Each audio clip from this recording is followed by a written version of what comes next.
Hi, Kelly. It is a wonderful pleasure to have you here with us at SAUVC 2019. And you've done so many competitions in the past. You've done so many initiatives in the past about robotics. Could you share something with our viewers to give a background to your? So I'm a program officer at the United States Office of Naval Research. And one of the things we're interested in is the pipeline of students, researchers, and critical infrastructure that can support this emerging field of maritime autonomy. And these competitions are an incredible way of interesting students in this as a course of study and a course of research as they progress along their education. So you've done great work with Perch and like a lot of educational robotics initiatives. Can you share some of those with us? So the Perch program is really the basic starting point. It's a remotely operated vehicle. Mm-hmm. It's underwater, so you do have the challenge of being underwater, which is different than a Lego land-based solution. Yes. But from that, you can move into the Marine Advanced Technology Education Center, the MATE competition. That's also a remotely operated vehicle, but it has sensors and a little higher level of tasking than you would get with a Perch. But a Perch could compete in a MATE competition.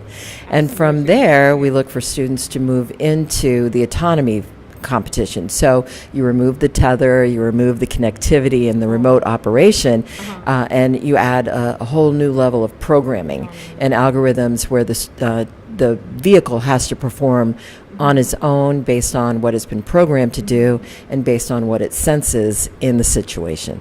That's great. So you've like created this hierarchical structure to go from early start to making it more autonomous by the rank. And so this is really helpful for the students. And in the course, you've also like visited a lot of competitions, judged them in the past, and like you've seen how these competitions evolve. So you've been here to SAUVC for the first time. How do you think it comes at par with other competitions? Oh, it's an amazing competition. It's grown so rapidly over the last 6 years or so, from just 6 teams to, 60 teams wanting to compete and 30-something being shortlisted. So it's a real...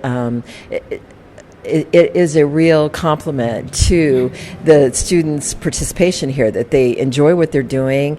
They find it an excellent entry point. Many of the teams that do well here come and compete in the U.S. in the International RoboSub competition, and several of the teams from this competition also compete in the Maritime Robot X Challenge, the first of which was held in 2014 here in Singapore. Since then, we've had 2 more, 2016 and 2018 in Hawaii.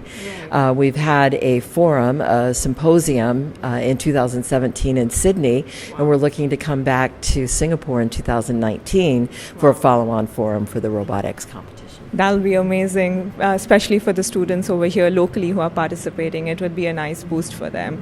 So we are really looking forward to expanding the number of teams coming from Singapore, expanding the number of teams competing in the competition. Originally, Singapore, Australia, the U.S., South Korea, and Japan, but opening it up to China and India and Russia and Canada and Europe. So, yeah. That'd be amazing. So looking forward to that. Yes. How about the technical challenges of this challenge here at SAUVC? You've seen the tasks they involve, like from perception to manipulation to control.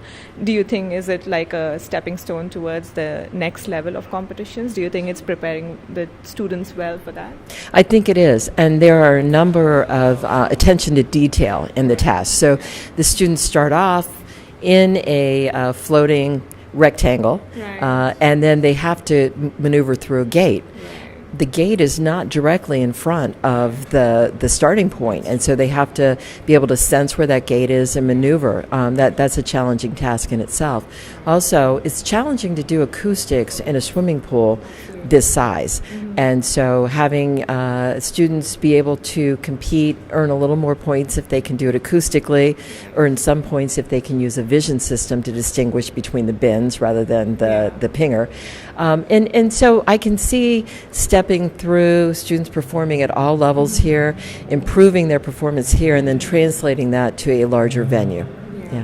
That's great. That's good to know. Do you have any suggestions for students who are sort of like starting for the first year this year, and if they want to compete in the follow-up year? Do you have any advice that you would like to give them? Yes, 2 pieces of advice. Yeah. Get in the water as soon as you can, even with the limited capability. We find that the teams that have spent more time in the water do better at the competition. Now, a lot of times that's not possible, either where you live might be too cold, water might be frozen a lot of the year, or it just might generally not be available. So in that case, do simulation.